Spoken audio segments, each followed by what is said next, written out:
Toa, kia mana wanui, kia ora tātou katoa.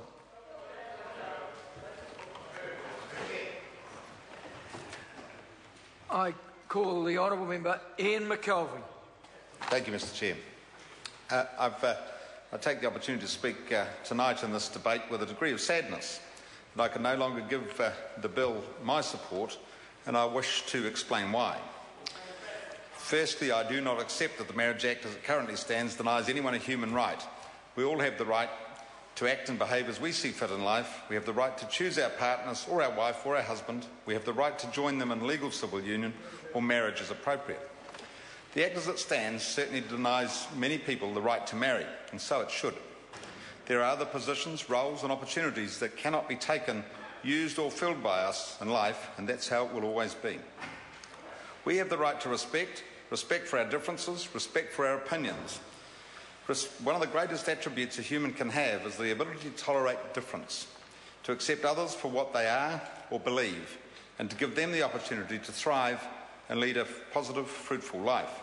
Mr. Chair, on that note, I want to acknowledge all who have participated in the debate on this bill. All have behaved in the best spirit of this House. We are attempting to legislate to eliminate difference in this bill, and for no other reason than to overturn the sanctity of marriage between a man and a woman and make it available to everyone. Well, I'm sorry, but that's not the way of the world. It's not the business of Parliament to rule on an institution that has been in place in life for thousands of years. I can tell you now, this Parliament will not be able to turn a sheep into a goat, no matter how hard it tries. It is not our business, in my view, to do that. All the changes proposed in the course of this legislative change could be done through strengthening the Civil Union Bill. In fact, the whole objective could have been effected through changes to the Civil Union Bill without affecting the status of many thousands, in fact millions, of New Zealanders who have married in good faith over the years. Louisa Wall stated in her closing statement on the second reading, in voting on this bill, I hope the House will give a message to young people. You don't have to change. You can be who you are, and we as a society will value who you are. Mr. Chair, this bill creates a situation that's not about young people or old people. It's about all of us.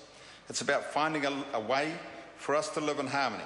And I don't believe that we've handled this matter appropriately in the actions we are proposing to take in passing this bill. I find myself in the odd position of agreeing with the Leader of New Zealand First. There is no mandate for this House to pass this bill. I've already said that it's not the place of Parliament to make this decision, it's the place of the people, and they have not been consulted satisfactorily.